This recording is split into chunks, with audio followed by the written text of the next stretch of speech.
Hi all. I wanted to make the focus of today's video everyday carry. I've been meaning to make this video. It was probably supposed to be one of the first ones that I made, but I was a little hesitant to start making it because there was a couple things that were missing. And eventually I realized that part of everyday carry is that it evolves. If you were to carry the same things every day for your adult life, you wouldn't be growing and changing. And so I decided to just go ahead and make this with what I am currently carrying every day. So this is sort of the journal entry number 1 in the everyday carry log. And I guess one of the best places to begin is with the things that are missing. First, one of the things that's missing is something that's not an everyday carry item, and that's my iPad. But why would my iPad be important to this? Because I normally would have used my iPad to film this video while I was showing you my phone. Stand in for my phone, I just have my phone's case right here. But I do carry an iPhone in a rubberized case. I've had cases before.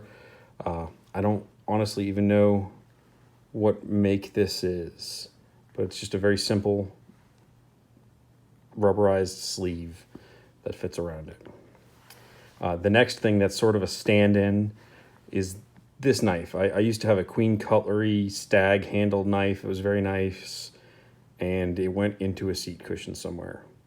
So in the meantime, I've been carrying this totally usable, but maybe not ideal, Cutco knife that my wife got me when she was making an order of things for the kitchen. It's nothing fancy, but it'll cut things. But I do hope to have something nicer in its place soon. But I decided not to make the video wait. Rather, we can show how my everyday carry changes over time. The next 2 items that are most important to my carry kind of go together. We have a notebook and a pen. For a notebook, I usually carry field notes. Sometimes it's something else, but 90% of the time it's probably field notes. They're a good price. You get a little variety with the seasonal editions. They make things that I tend to like. I do tend to get something with a dot grid, and even better when they have something I like that has a reticle grid. Just a little crosshairs at the intersection of each grid line. Not an ACSS reticle. That would be a bit much to have a grid of those. But I always have a notebook to take notes in, write things down, do my to-do list, sort of modified bullet journal format. But to go with that notebook, I need something to write with. And I carry a Pilot Metropolitan. This is the fountain pen in extra fine, I believe. Let it get focused there. I like the extra fine. I generally like a fine nib, but with the field notes, I find that sometimes the paper stock there is a little thin, and something larger than an extra fine might bleed. Now, this might actually be a fine. It's Japanese, and a Japanese fine is more akin to everyone else's extra fine or even extra fine.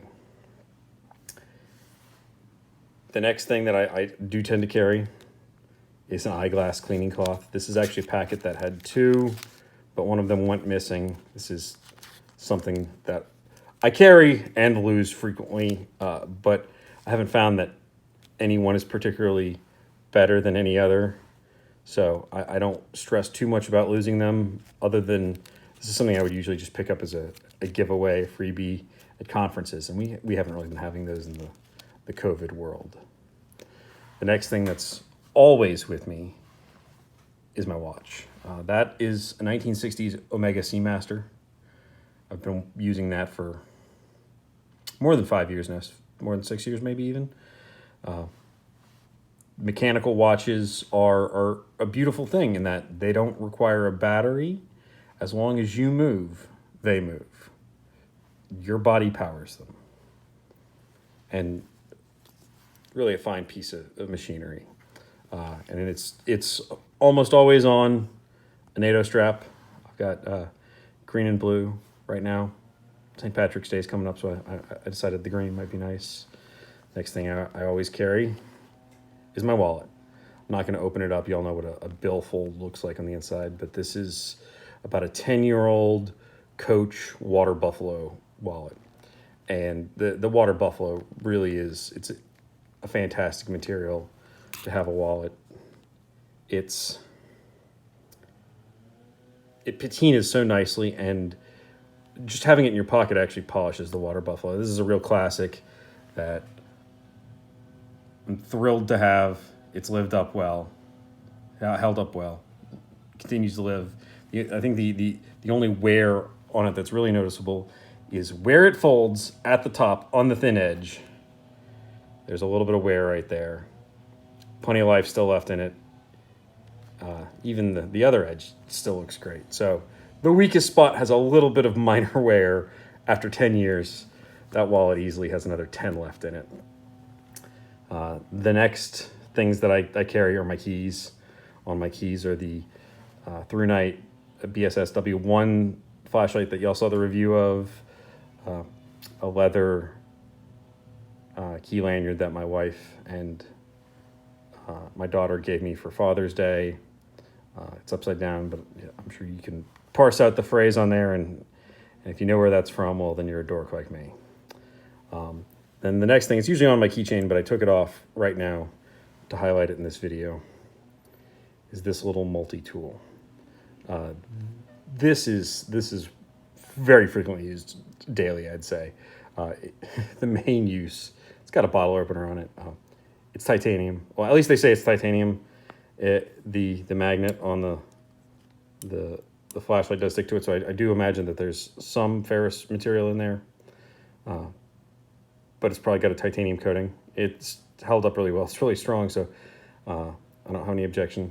It has a little spring-loaded latch there. It's got the bottle opener. It's got a flat head that can act as a screwdriver, but if you see that bevel there, it's actually a box opener. So when those Amazon packages come in, I use that instead of my knife and dull my knife. The next thing on there is you might notice graduations marked on there, 0, 1. It's a 1.75 inch ruler. Those are etched in there, so they won't wear off. And on the other side, it's marked 0 through 40 millimeters. So you can go metric also. Then if you see that there's a little semi-hex shape there, and then some notches down, this can work as a wrench. It's not a great wrench, but in a pinch you can use it. And I've actually found it very useful in a space I couldn't get a real wrench into, that I could slide it in, push it over the bolt, and then get some traction and turn the whole device. So that's been useful before. Car keys, house keys, and then, of course, in today's day and age, you carry a mask. We don't like to, but we have to. Hopefully that will soon be over in the near future. But it is part of my everyday carry at the moment. So we'll continue to update this as my everyday carry changes. I suspect one of the changes in the near future will be that this will go away. But in the meantime, it's there. Let me know in the comments what you think I've got right, what you think I've got wrong. As we say in these internet videos, please hit like, please hit subscribe. Let the algorithms know that you're enjoying this. Get in the comments. Be mean, be nice, do whatever. Just interact. It'll help make the channel better. So thank you for joining me. Look forward to making the next video, and hope you all have enjoyed this. Thank you.